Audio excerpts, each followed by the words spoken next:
understanding how big this project of being a surviving ascending mortal is. To all practical intents and purposes, Urantia and the universe to which it belongs are experiencing the adventure of one long and uncharted plunge into new space.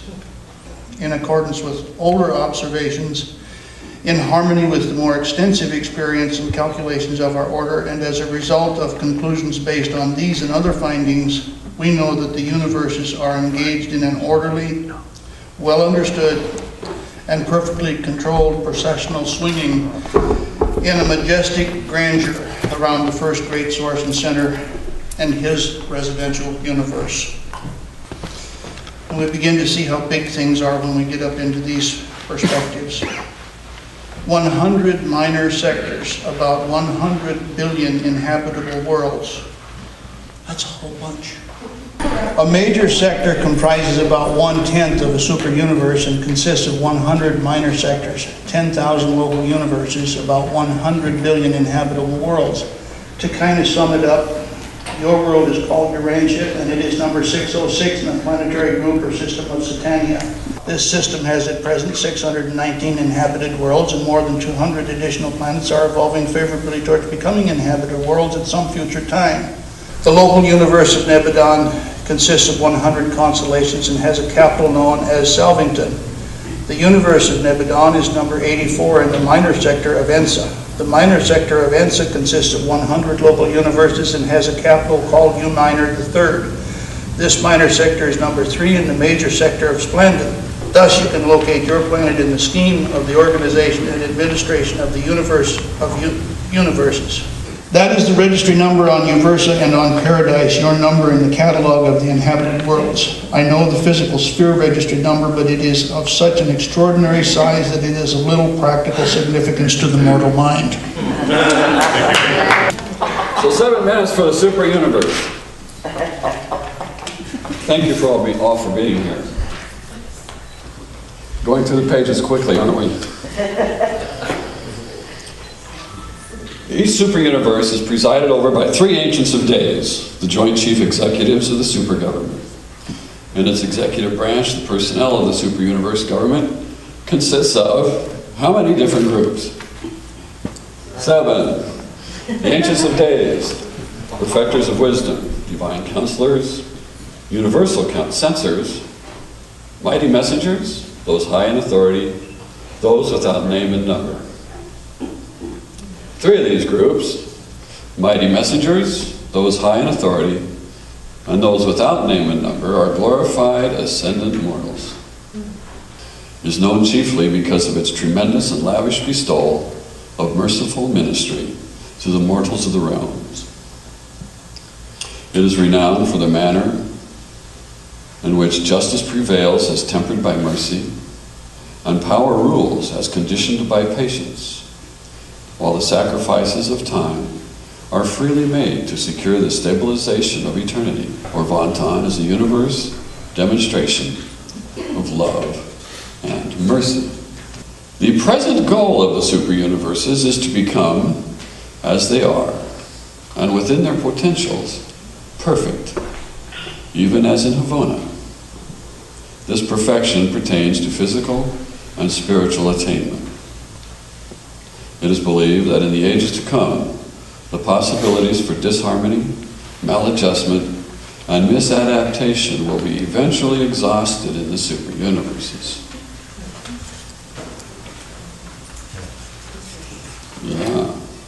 The mortal survivors of time and space are denominated ascending pilgrims when accredited for the progressive ascent to paradise. These evolutionary creatures occupy an important place. There are 7 stages of the ascending universe career. Planetary mortals, sleeping survivors, mansion world students, morontia progressors, super universe wards, Havona pilgrims, and paradise arrivals. When spirit development is complete, even though not replete, then the surviving mortal prepares for the long flight to Havona. With your arrival on the receiving worlds of Havona, your spiritual education begins in reality and in earnest. Your eventual appearance on paradise will be as a perfected spirit. The journey from the super-universe headquarters to the Havona receiving spheres is always made alone. From now on, no more class or group instruction will be administered. You are through with the technical and administrative training of the evolutionary worlds of time and space. Now begins your personal education, your individual spiritual training. From first to last, throughout all Havona, the instruction is personal and threefold in nature: intellectual, spiritual, and experiential.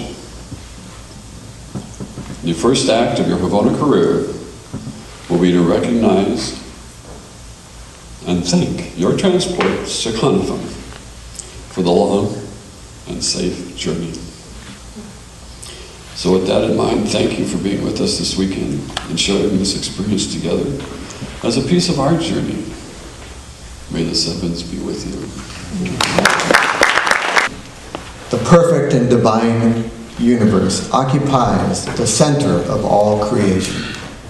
It is the eternal core around which the vast creations of time and space revolve. Paradise is the gigantic nuclear isle of the absolute stability which rests motionless at the very heart of the magnificent eternal universe.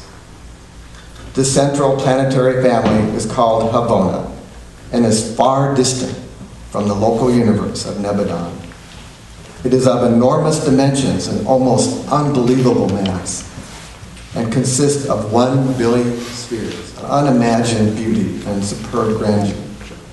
But the true magnitude of this vast creation is really beyond the understanding grasp of the human mind. Life on the divine worlds of the central universe is so rich and full, so complete and replete, that it wholly transcends the human concept of anything a created being could possibly experience. The social and economic activities of this eternal creation are entirely dissimilar to the occupations of the material creatures living on the evolutionary worlds like Urantia.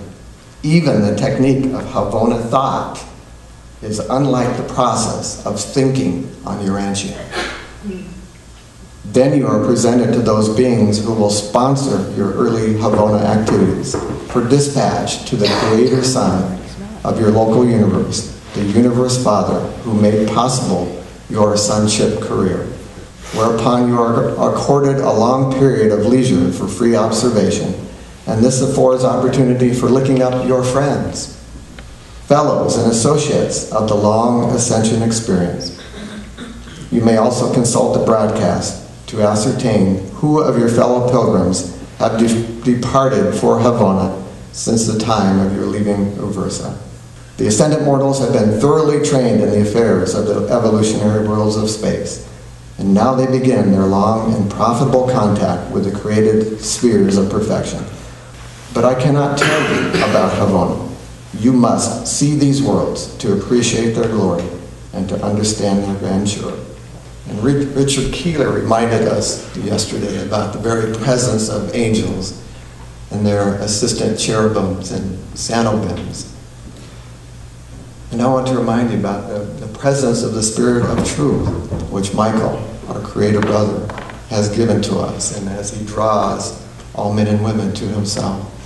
And we've been provided with a very fragment of our Father of Lights, the Creator of this great, vast, beautiful, requisite, tremendous universe, and the source of our very life.